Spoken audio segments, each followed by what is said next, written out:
Before we dive right into the Word of God, I just want to personally thank you for dropping by on our YouTube channel. This message was recorded during our weekly worship experience. So if you are in the area, visit us. We would love to worship with you in the flesh. I pray in Jesus' name that this message will become a fuel in the fire. So get your hearts ready. Ipinapanalangin ko sa Panginoon that God will divide this message into 1,000 different ways so that it will benefit your soul. Enjoy. Ready na ba kayo to receive the Word of God today, mga kapatid? Alright, let's dive right into the Word of God. Let's open up our Bibles to our reference for this series, 1 Corinthians chapter 15, verse 58. 1 Corinthians 15, verse 58, and I want you to read this with me all together. 1, 2, 3, go. Therefore, my dear brothers and sisters, stand firm. Let nothing move you. Always give yourselves fully to the work of the Lord, because you know that your labor in the Lord is not in vain. Let's read that one more time. 1, 2, 3, go. Therefore, my dear brothers and sisters, stand firm. Let nothing move you. Always give yourselves fully to the work of the Lord, because you know that your labor in the Lord is not in vain. The title of my message is the same with the title of our series today. I call this message, Let Nothing Move You, Part 1. Let nothing move you. Sino sa inyo, mga kapatid, ang agree na ang isa sa pinakamagandang desisyon na ginawa ninyo ay yung tinanggap nyo ang ating Panginoon bilang inyong Panginoon at tagapagligtas? Nung tinanggap natin ang ating Panginoon bilang ating sariling Panginoon at tagapagligtas, alam natin na isa yan sa pinakamagandang desisyon na ginawa natin sa ating buhay. However, hindi porket tinanggap mo ang ating Panginoong Yesus ay ibig sabihin naging exempted ka na sa mga challenges at storms ng ating buhay. In fact, walking with the Lord is not always hallelujah and thank you, Jesus. Christianity will not give you immunity to the challenges and trials of life. Ibig ko sabihin, even as a Christian, there are things in your life that still aggravate, irritate, and frustrates you. Hindi porket Kristiyano ka na, hindi ka na napaprostrate. Hindi porket Kristiyano ka na, hindi ka na dumadaan sa iba't ibang mga pagsubok. In fact, kung magiging totoo lang tayo sa ating mga sarili, the way life goes and the way life flows is that God will allow you to go through a difficult situation in your life. And this is exactly what 1 Corinthians 15 is all about, yung text na binasa natin. In fact, yung verse 58 na binasa natin is the concluding verse of one of the most famous chapters in all of the Bible. Alam niyo, lahat ng pastor, kabisado halos ang content ng 1 Corinthians 15, sapagkat sa 1 Corinthians 15, si Apostle Paul, boldly niyang preach ang resurrection ng ating Panginoong Yesus na sinelebrate natin just last Sunday. We know that Jesus came, He died, He buried, and He rose again from the dead.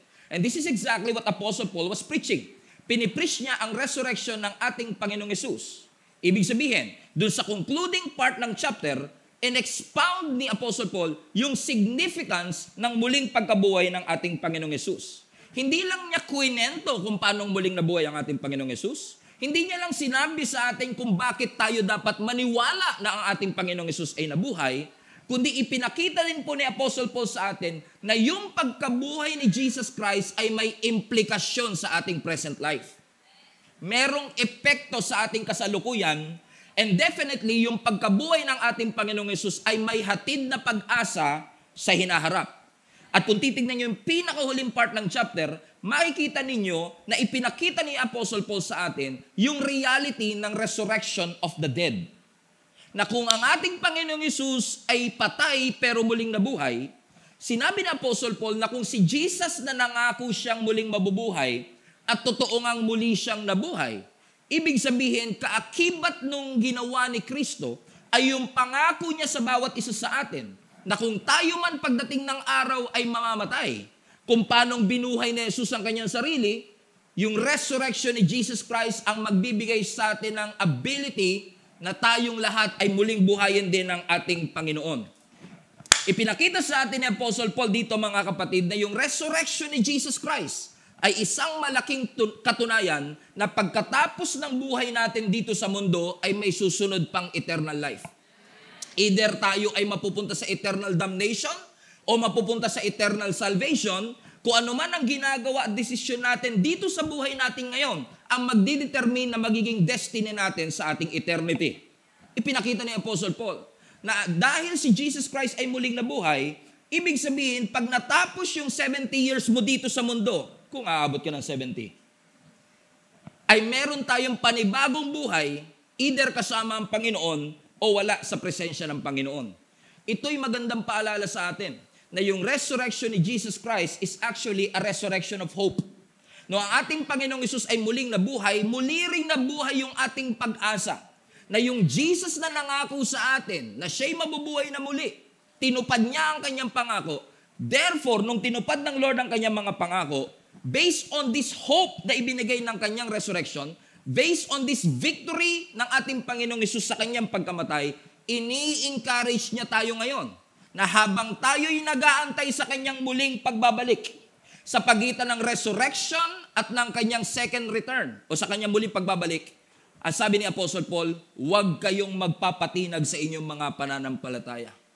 Stand firm, be unshakable, and let nothing move you. Ano, pag binabasa ko yung part na ito ng scripture, this broadened my perspective na ang buhay pala natin ay hindi lang dapat nagsisettle sa temporal, kundi dapat kung paano tayo naglalaan ng ating resources sa temporal, mas lalo dapat tayo nagbibigay ng atensyon sa ating eternal. Kasi madalas nating pinagpapalit ang ultimate sa immediate. Madalas natin pinagpapalit ang eternal sa temporal. Pero ang sinasabi ni Apostle Paul, kung si Jesus Christ ay muling nabuhay, yun ay katunayan na meron pang buhay pagkatapos ng buhay na ito. That whatever you are doing, listen to me, that whatever you are doing for the Lord ay hindi nasasayang. And your labor is not in vain. Let me repeat. Lahat ng bagay na ginagawa mo, basta para sa Diyos. This is an encouragement for me. Because I've been serving the Lord for 24 years. What an encouragement. That whatever I am doing, basta for the Lord. Not for my ambition, not for my personal pleasure, not for self-serving. Pero kung ginagawa ko ito para sa Panginoon, what a great hope. What a great promise. Na lahat ng ginagawa kong ito ay hindi nasasayang. Kaya ang sabi ng 1 Corinthians chapter 15 verse 58, so therefore. Now, pag nakakita kayo sa Bible ng salitang therefore, walang sentence na nagsimula sa therefore. So kapag may therefore, kailangan mong balikan yung previous verses. Okay? So I just told you the whole chapter of 1 Corinthians chapter 15. Nag-preach si Apostle Paul ng resurrection ni Jesus Christ at dahil ang ating Panginoong Hesus ay na-resurrect, ibig sabihin, may pag-asa sa lahat ng mga Kristiyanong naglalagak ng kanilang pananampalataya sa Panginoon at yung 10 taong ibinigay mo sa Panginoon, hindi masasayang. Therefore, my brothers and sisters, stand firm. Let nothing move you. Always give yourselves fully to the work of the Lord because you know that your labor in the Lord, I love that part, is not in vain. Ano sinasabi ni Apostle Paul sa atin?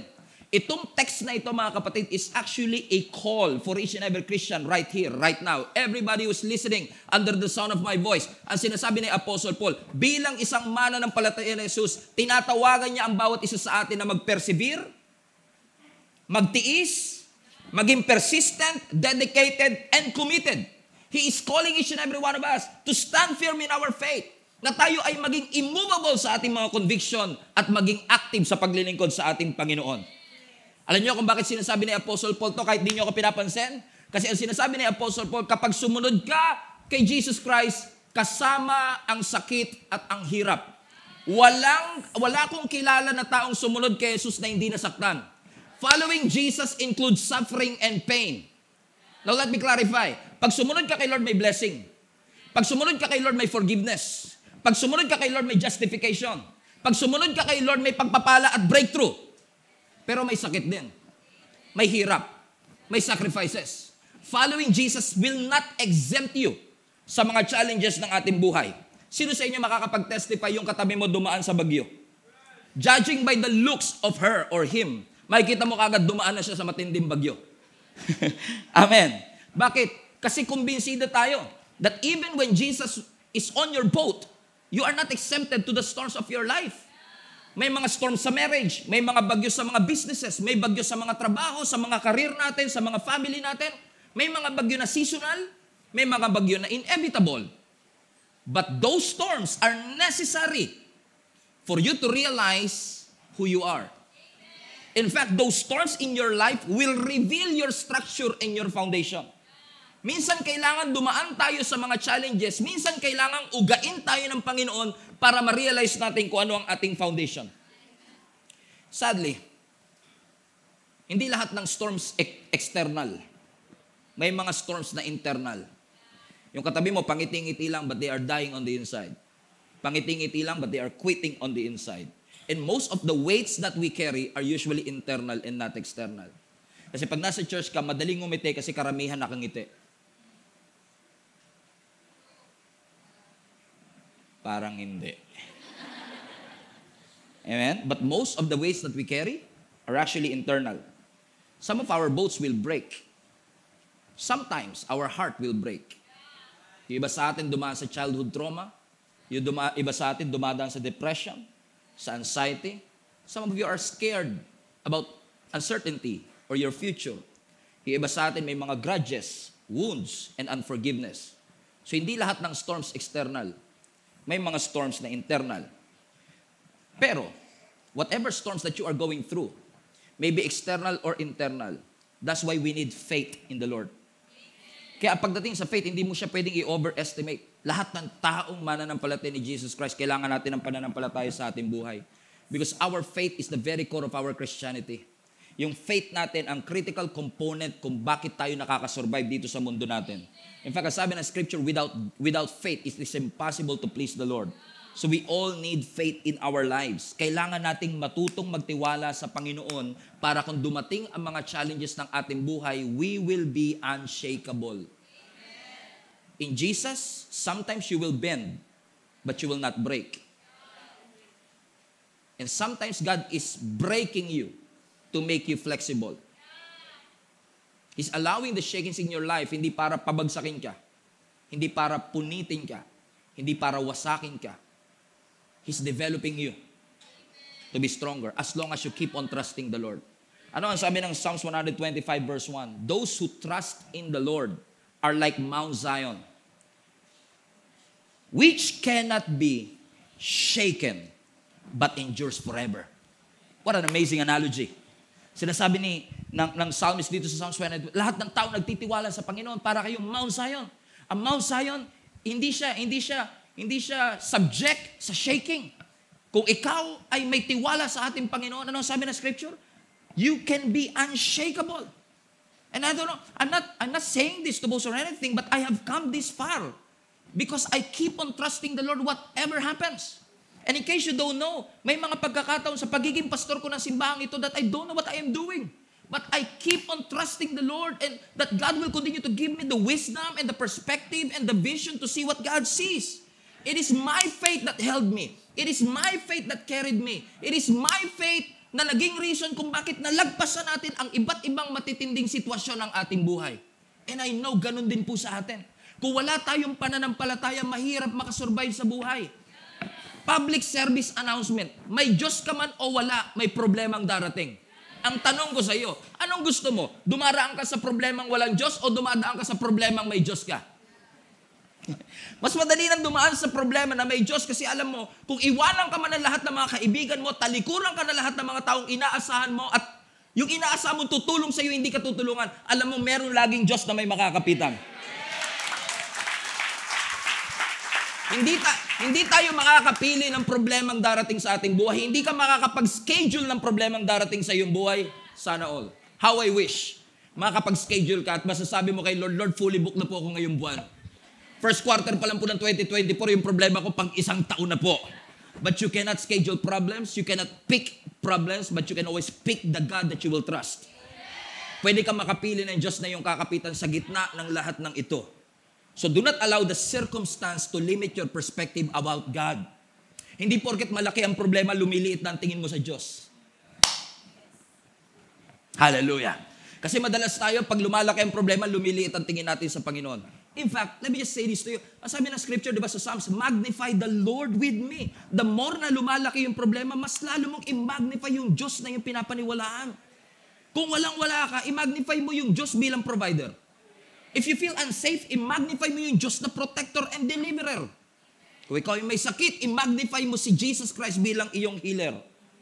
Bakit mga kapatid? We should not allow the circumstance to limit our perspective about who our God is. Kasi ang trials hindi maiiwasan. Kailangan mo yan. Kasi ang tunay na faith hindi lalago kapag ang lahat ng parte ng buhay mo masaya. Ang faith hindi lalago kapag ang lagi mo lang nakikita is worst case scenario.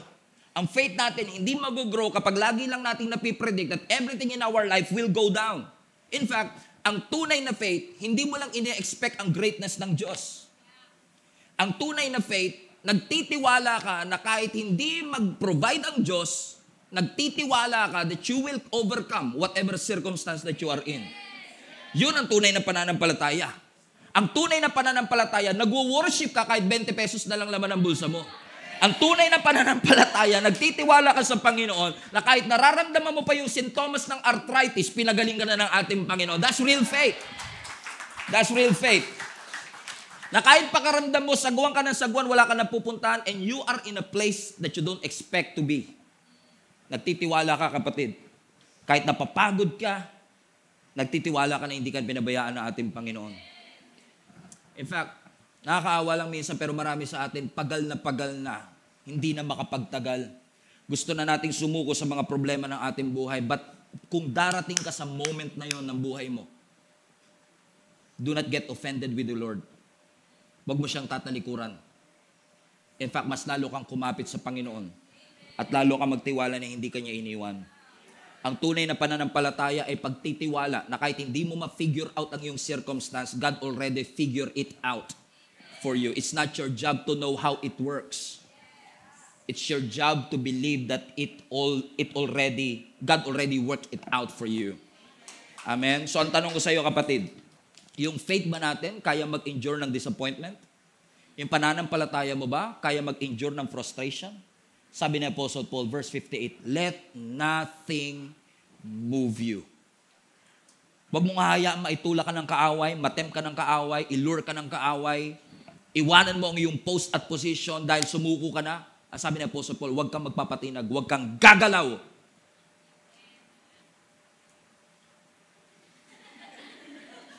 Let nothing move you. Naalala niyo si Jesus Christ when He was crucified? Alam niyo ba si Jesus Christ when He was crucified, may mga tao na minak ang ating Panginoong Hesus, nilait pa ang ating Panginoon. Sabi nila, oh talaga, sabi mo di ba Diyos ka? Ba't di ka makababa ngayon? Tignan niyo yung verse. Ang sabi ng Mark chapter 15 verse 29. The people passing by, they shouted abuse to Jesus Christ, shaking their heads in mockery. Ano sabi niya? Look at you now! Sabi nila kay Jesus, tingnan mo, nakapako ka ngayon, no? Di ba sabi mo, you are going to destroy the temple and rebuild it in 3 days? Well then, save yourself. Come down from the cross. Look at this. Iniimbitahan nila si Jesus na nakapako. Ang sabi nila, kung talagang tunay kang Diyos, bumaba ka nga. Hawakan mo nga tenga. Di ba? Bumaba ka nga. Now, kung si Jesus, ang kanya lang finifeed yung kanyang ego, para patunayan lang yung kanyang power, pwedeng bumaba si Jesus, sabi niya, eto, ano kayo ngayon? Pwede gawin ni Jesus Christ, right? But since Jesus is purposeful, He's not there to impress His critics. He's there to fulfill His purpose. So what Jesus did, hindi siya bumaba dahil iniimbitahan siya ng mga critics niya. Hindi siya bumaba para patunayan sa mga critics niyang makapangyarihan siya. He stayed at the cross because He's thinking about you. Kasi kung bumaba siya sa krus, hindi ka napatawad. Kung bumaba siya sa krus, hindi ka napagaling sa iyong mga kasakitan. So kung finid lang ng ating Panginoon yung kanya sariling desire, we'll still be lost. But thank God for Jesus Christ. He was purposeful, regardless of what other people are saying or thinking about Him. My job is to do the purpose of God in my life. So kung tayo, lagi lang tayo magpapadaan sa tukso ng iba, tulak ng iba, at sasabihin ng diablo sa atin, we will never finish this race well. Look at Nehemiah. Kilala niyo si Nehemiah? One of the great leaders in all of the scripture. Na si Nehemiah, nung nabalitaan niya na yung Jerusalem wall, yung wall ng kanyang bayan is actually destroyed. Nung nabalitaan niya, nagkaroon siya ng conviction. Ang hindi alam ng marami, yung wall na yon is already been destroyed for more than 100 years. Pero nung narinig ni Nehemiah, hindi siya pumayag na madagdagan pa yung 100 years. So, ang sabi ng scripture, nagkaroon siya ng conviction, nag-file siya ng leave sa kanyang boss, kasi cupbearer siya ng hari. Nag-file siya ng leave, pinayagan siya, binigyan pa siya ng entourage. Sabi ng scripture, pagdating niya ng Jerusalem, in-inspect niya yung wall, matindi ang problema. But minobilize niya yung mga tao, nirebuild nila yung wall. Nung malapit na nilang matapos yung wall, yung tatlong haters at bashers ni Nehemiah, si Sanballat, Tobiah at si Geshem, nag-send ng email sa kanya. Ang sabi sa email, Boss, narinig namin yung chismis tungkol sa'yo, na kaya mo lang daw nilirebuild yung Jerusalem wall na yan kasi gusto mo maging hari. Pwede ko bang pumunta rito sa Starbucks, mag-usap lang tayo? Explain mo sa akin kung bakit mo ginagawa yung mga bagay na yan. Now, that's interesting. Look at this verse. Ang sabi ng Nehemiah chapter 6. So, Sanballat and Geshem sent an email. Papanindigan ko yan. Okay? Asking me to meet them in one of the villages in the plains of Ono. But I realized they were plotting to harm me. So, to cut the long story short, si Nehemiah, habang ginagawa niya yung wall, nag-send ng email, itong kanyang mga bashers, sabi niya, Boss, explain mo naman. Sabi nila, kaya ka lang daw naman nandyan kasi gusto mo maging hari, punta ka dito sa Starbucks. Now, I made a little research. From Jerusalem, where Nehemiah was, to plains of Ono is actually 40 kilometers. So, ang gustong mangyari ni Sanballat, Tobiah at Geshem, yung mga bashers ni Nehemiah, iwan niya yung kanyang ginagawa para i-explain yung kanyang sarili na talagang tama ang kanyang motibo. Pero si Nehemiah, may discernment. Alam niya hindi magkakapito sa Starbucks. May plano itong mga taong ito na papatay ako. Kaya anong ginawa ni Nehemiah? Sabi ni Nehemiah, You want me to come to Ono? I'm sorry. I have to say no to Ono.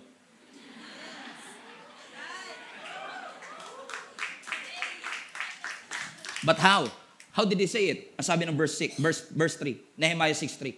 So I replied sa email, sending this message to them. Ano sabi niya? I'm engaged in a great work, so I could not come. He's purposeful.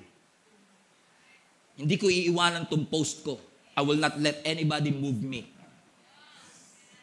Why should I stop working to come and meet you? Amen. Amen? Kung ngayon ito nangyari, viral to eh.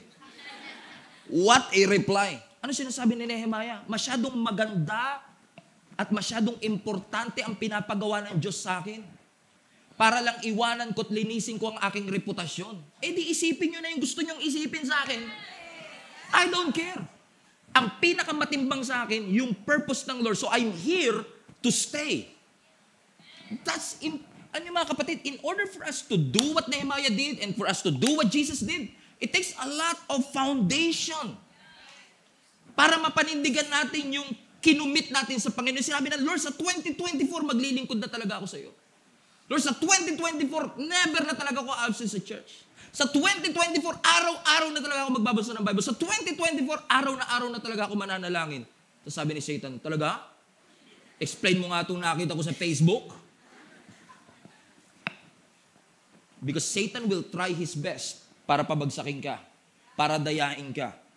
Pero can you say what Nehemiah said? Sabihin natin, I'm engaged in a great work so I could not come. Anong sinasabi ni Nehemiah? I will never waste my time doing something that is not connected to my purpose. Kung hindi yan connected sa purpose ko, hindi ko yan pag-aaksayahan ng panahon. Bakit? Matindi ang kanyang root system.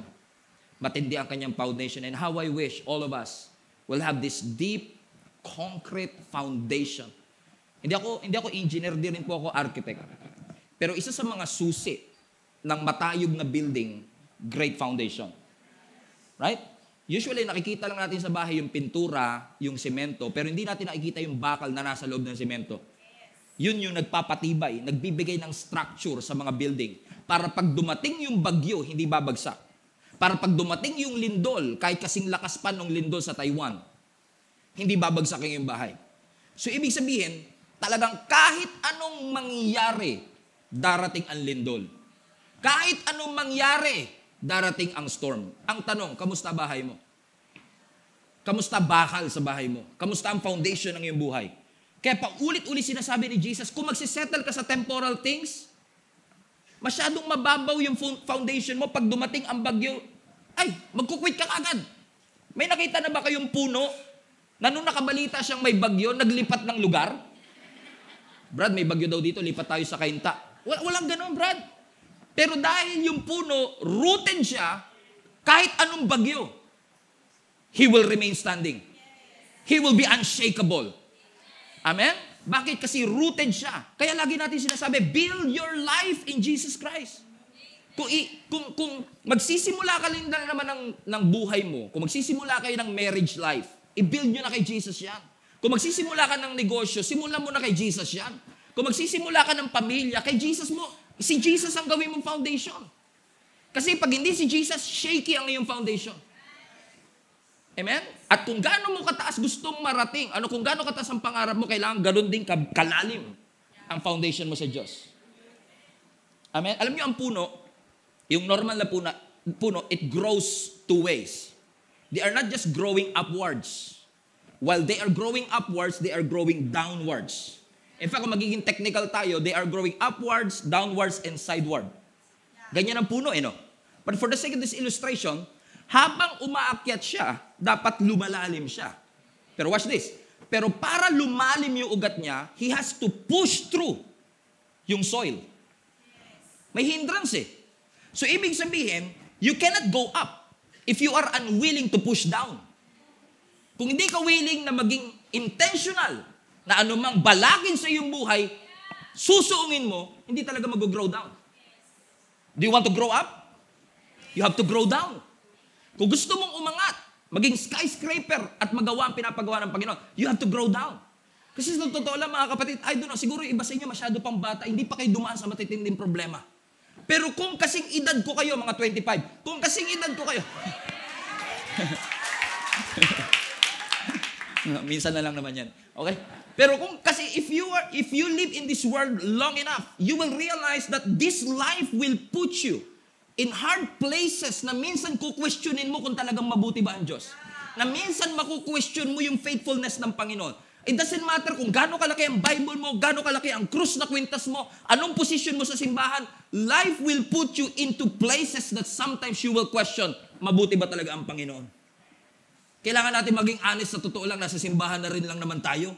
Maging honest tayo sa katotohanan na hindi po marami sa atin dumating sa pagkakataong tinanong mo ang Diyos, buhay ka ba talaga? Kailan ba matatapos ito? May plano ka bang tapusin ang mga pagsubok sa aking buhay? Bakit mo, Lord, inalaw na mangyari ito sa aking buhay? Are you going to take care of this?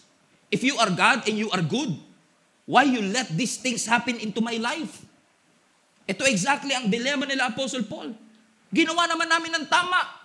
Pero bakit we are persecuted left and right? At yung persecution nila, hindi yung Christian ka, praise the Lord, praise the Lord. Hindi ganun ang persecution ni Apostle Paul. Ang persecution ni Apostle Paul, life and death situation. Kasi sinasabi ni Apostle Paul, we'll be persecuted left and right. Pero bakit nangyayari ito sa aming buhay? Na yung ibang mga kasama ni Apostle Paul sinabi, is it worth it? Worth it bang ibigay natin yung buhay natin sa Panginoon? Binigay na nga natin, inusig pa tayo. Balik na lang tayo sa luma natin buhay. Balik na lang tayo. Nagpatinag sila. Bumalik sila. Hindi nila tiniis. Kasi hindi tama yung kanilang foundation. Alam mo, siguro hindi aksidente na kapag sinabi ni Jesus Christ na, pag sinabi ni Lord sa ating, build your life in me, hindi siguro aksidenteng si Jesus Carpentero, no? He's a builder. Nasabi niya, upon this rock, I will build because God is a builder. Now, if you want to put your faith in Jesus Christ, binigyan niya rin tayo ng tools. Sabi ng Lord, build your life on me. Ito ang martilyo, ito ang 3 pako, ito yung 2 beam. You want your life to be better? Use the hammer, 3 nails, 2 beams. Yung iba sa inyo, mga alas 5 bang magigets. So for the sake of you, sabi ni Jesus Christ, build your life in me. At nag-iwan ang Panginoon sa atin ng tools, something that we can focus on. Hammer, 3 nails, and 2 beams. As long as you're focused on the finished work of Jesus Christ and you use it as your foundation, nobody, no circumstance will move you. and shake you. Amen? Palapakan natin ating Panginoon. Unfortunately, kalalang naman marami sa atin na shake kasi meron tayong false sense of security.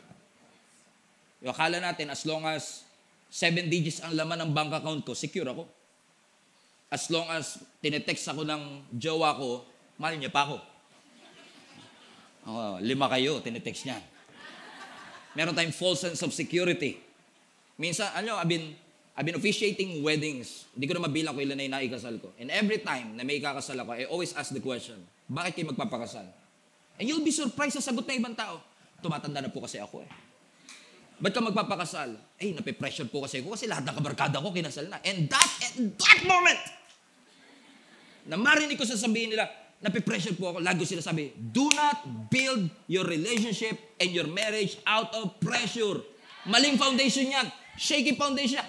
Just because your friends and your friends are getting married, kailangan magpakasal ka na rin. After all, hindi matatapos ang pressure ng mundo. Naalala mo na nag-aaral ka pa? Ay sasabihin nila, kailan ka magtatapos? Nung nakagraduate ka na, kailan ka mag-aaral? Kailan ka magtatrabaho? Nung nagkatrabaho ka, kailan ka magpapakasal? Nung kinasal ka na, kailan ka magkakaanak?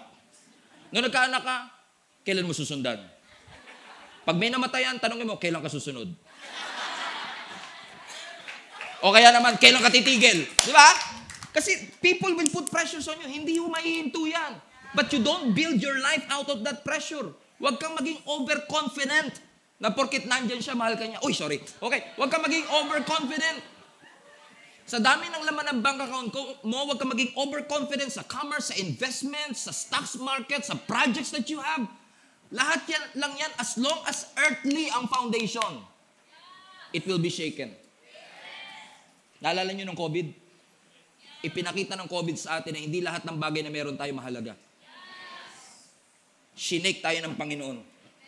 At alam niyo ba, na-realize ko, God speaks through shakings. Write it down. God speaks through shakings. Kapag may shaking, may speaking. So kapag nakakaramdam ka na yung business mo, sinishake ng Lord, nagsasalita ang Diyos. You better listen. Kapag sinishake ng Lord ang marriage, makinig kayo. May sinasabi ang Diyos. Kapag sinishake ng Lord ang inyong finances, you better listen. Sino man nagsishake niyan? Kasi minsan pag may shaking, tapat ninyo tayo mga Kristyano, pag may shaking, sino sinisisi nyo? Demonyo. Ginulo na naman ako ng demonyo. Pag ina-high blood, demonyo, inaatake na naman ako. Pero sa kinain talaga natin crispy pata yun, kaya ganon, di ba? Kaya yung demonyo tuloy, gusto na rin maging born again. Sabi ng demonyo, lagi na lang ako sinisisi. Sali na lang kaya ako sa inyo para wala na kayong masisi. Kasi hindi lahat. Minsan, may mga storms na buhay natin that God Himself orchestrated. Let me prove that to you. Hebrews chapter 12, verse 26. At that time, His voice shook the earth. Everybody say, shook ako. But now He has promised, once more, there you go. So may shaking na nangyari, uulitin ko ulit. Once more, highlight this part. I will shake. So si Lord mismo nagsabi, I will shake. So sometimes God orchestrated shakings in our lives. Hindi para bumagsak ka, but to make you unshakable. So I will shake not only the earth, but also the heavens. Next verse. The words once more indicate the removing. So bakit daw sinishake? Para matanggal what can be shaken, that is created things. Bear that in mind. So that what cannot be shaken may remain. There you go. Kaya pala sinishake, sabi ng Panginoon, para yung created things mawala. So ang matitira pag sinake, yung eternal. So kaya may shaking, kasi masyado ka ng confident at dependent sa earthly things, isi-shake ng Lord. Kaya magugulat yung iba sa inyo, 25 years ka na sa trabaho, confident ka na dyan ka na magre-retire. And then nakatanggap ka ng email, kasama ka sa tatanggalin. Sama ng loob mo. Lord, paano nangyari to? Yung katabi ko sa cubicle, late lagi. Facebook ng Facebook. Tas ako, napagpuntong-tung ko pa lang sa cubicle ko, wala na po akong inatupag kundi magtrabaho. Ako pa yung natanggal. Because sometimes God will shake the eternal things, the created things. Ano daw sabi ng scripture? Para yung bagay na hindi dapat ma-shake, yun ang mag-remain. Verse 28, therefore, since we are receiving a kingdom that cannot be shaken, let us be thankful and worship God acceptedly with reverence and in awe. Pinapaalala lang ni Lord sa inyo. Kung nilagay mo yung buhay mo kay Jesus, part ka ng kingdom na unshakable. So, ba't ka matatakot sa shaking kung part ka ng kingdom na unshakable? Unless, lahat ng faith at confidence mo nasa mga created things, temporal things, immediate things. Let me just say this to you. Shakings are good. Shakings are necessary. Naalala nyo nung unang panahon, nung wala pang machine para sa mga bigas at palay, para maihiwalay nila yung bigas sa balat, may ginagawa yung mga nanay natin sa Bilao. Meron akong video dito para mas maalala ninyo, in case hindi na ginagawa sa panahon natin. Maalala nyo dati, di ba? Para mahiwalay nila yung trigo sa ipa, sa balat, sinishake nila yung bayong. Ano ang purpose? Kasi hindi lahat ng nasa Bilao makakain. So, para lumabas yung hindi makakain, sa nakakain, kailangan ko siya i-shake. Para mahiwalay yung temporal yung temporal sa eternal, kailangan i-shake. So, huwag ka matatakot sa shaking kung alam mo that you are building your life in eternal things. Bakit? It's for your own good. So, kapag may shaking sa buhay natin, sineseparate niya what is eternal and what is temporal, and sometimes, once in a while, iaalaw talaga ng Lord ang shakings para i-reveal what really matters to you. Iaalaw ng Lord na mayugyug ka para i-reveal sa atin na you are part of the unshakable kingdom. So if you feel like your life is being shaken, kung pakiramdam mo, you're about to lose your mind, kung pakiramdam mo dahil sa matitinding problema, it's not supposed to happen in your life, kapag may shaking, ask yourself, Lord, ano ang sinasabi mo sa akin? Speak to me, Lord. We were shaken to make us unshakable. There will be challenges, there will be shakings, pero yung challenges na yan, inaalaw ng Panginoon para ma-separate ang eternal sa temporal. Yung taong nakatayo sa harapan ninyo ngayon, dumaan sa maraming shakings. At kung hindi maklaro ang pagtawag ng Lord sa akin, kung hindi clear ang conviction ng Lord sa aking buhay, matagal na po ako nag-quit. But I never stop preaching the Word of God. Kahit walang nakikinig, walang nakaka-appreciate, I keep on preaching it because God called me to do it. So kapag sinake ang buhay natin, huwag kayong magtampo sa Diyos. Lord, ba't mo sinake? Para sa iyo yun.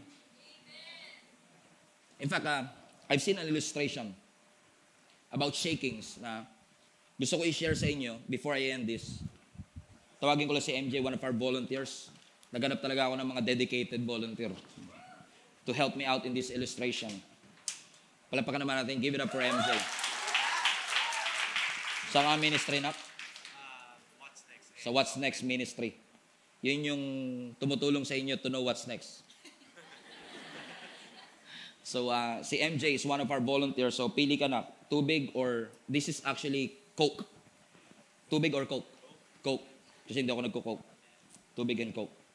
So, ang ano lang natin, ang condition ko lang sa'yo, lahat ng gagawin ko, gagawin mo dapat.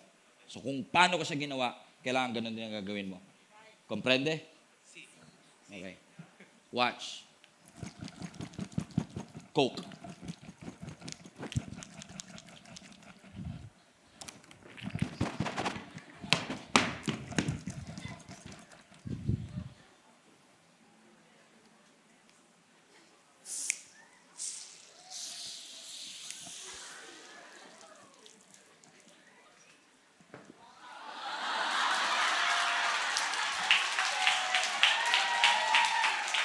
Wait na. Teka lang. Pareho naman tayo inuga . Ba't yung sa'yo sumabog? Yung akin hindi. So walang mali sa shaking. Ang mali, yung nasa loob ng puso natin. Na inilalabas ng Diyos kapag may shaking. So kapag sinake ka ng Lord, huwag mo sisihin yung shaking. Kasi ito, sinake din naman eh. Pero ba't walang lumabas? Kasi tama ang puso eh. As long as tama ang puso natin, wala tayong dapat ikatakot sa shaking. Kasi ang mga shaking ng buhay, ginagawa ng Lord dyan para ilabas yung mga bagay na hindi dapat nandyan. Inaalaw ng Diyos na ma-shake ang buhay natin for us to realize what really matters in your life. Amen? So huwag kang matakot sa Panginoon. Sabihin mo nga, sige Lord, bahala ka na. Kung ito ang inaalaw mo mangyari sa akin, bring it on, Lord. As long as my heart is pure, I have nothing to fear. Give it up for MJ, mga kapatid. Palapakan natin ang Panginoon. Shaking reveals who you are. Ipinapakita lang ng shakings, mga kapatid, kung sino tayo sa ating mga buhay. Because sa totoo lang, you don't know who you really are until you experience some shakings in your life. So just like the early church, ano ginawa nila? Sabi ng scripture sa 2 Corinthians chapter 4, verse 16. Read, everybody. So we are not giving up. How could we? Even though on the outside, it often looks like things are falling apart on us. On the inside, where God is making a new life, not a day goes by without His unfolding grace. These are hard times. These hard times are small potatoes compared to the coming good times, the lavish celebration prepared to us by our God. Sinasabi nila, Apostle Paul, di kami mag-give up. Ba't kami mag-give up? Even though on the outside, things are falling apart, we know that from the inside, God is making a new life. At walang araw na lumilipas na hindi ipinapakita ng Diyos ang kanyang kagandahang loob sa akin. So I want to encourage everybody today, when your life is hard, when you are in an impossible situation, when your back is against the wall, when you are in a rough situations of your life, don't ever think for a moment na God is not present in your pain and in your circumstance. In fact, yung promotion minsan nakapackage sa suffering. Yung promotion minsan nakapackage sa pain. Yung next level minsan nakapackage sa setback. So I want to encourage you today with these 3 beautiful words. Don't give up. Don't give. Sabi mo sa katabi mo, don't give up. When you're in the middle of the storm, pakiramdam mo ang kaaway, laging nananalo, don't give up. Just because your friends let you down. Do not give up. Just because you lose your job. Do not give up. Just because your career are falling apart. Do not give up. Kahit hindi ka pumasa sa examination. Do not give up kahit yung relationship hindi nag-work out. Keep on showing up. Don't walk away from your faith. You're built to last. Magpatuloy ka lang, kapatid. After all, yung destiny mo is greater than your history. Yung ginawa at prepare ng Panginoon is nothing compared to the sufferings that you are going through. Keep on keeping on. Let nothing move you. No disease will move you. No discouragement will move you. No frustrations will move you.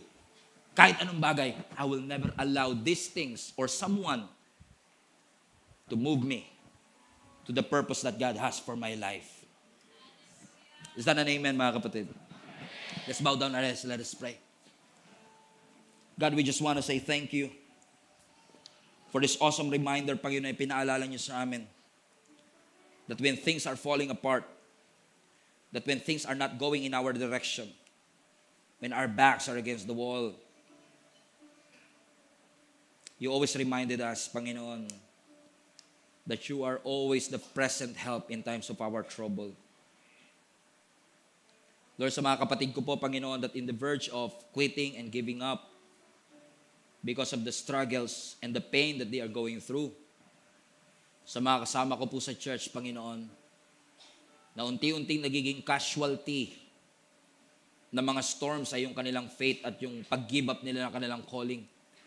Lord, ang aking dalangin, Panginoon, remind mo kami uli of this beautiful encouragement from Apostle Paul himself, that whatever persecutions, storms that we face, allow us to stand firm and don't allow anything to move us.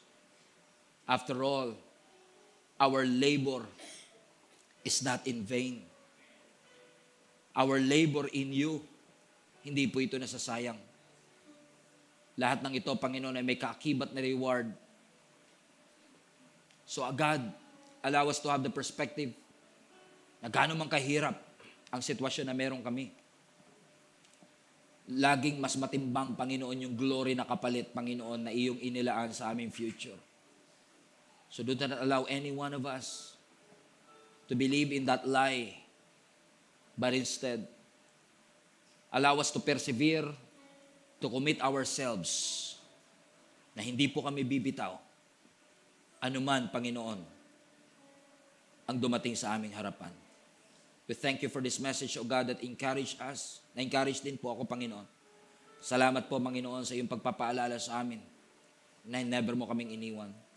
Even when we walk through the valley of the shadow of death, we should not be afraid. We should not be scared. Because meron kang pangako sa amin that you are always going to be with us. Glory to God. We honor you. In Jesus' name. Everybody shout, Amen. Hello Global Family, thank you for watching. If this message have impacted your life, please consider subscribing. Let us know in the comments what God spoke to you today. Where are you streaming from? Or how can we pray for you? We pray in Jesus' name that we will continue to advance God's kingdom through the spreading of His Word through this online platform that we have. If you want to support the ministry of Jesus is Alive community, I want to encourage you to support financially and give. Go to our website, gsmnb.com/give, for you to know all the ways that you can support this ministry. I hope to see you soon. God bless you.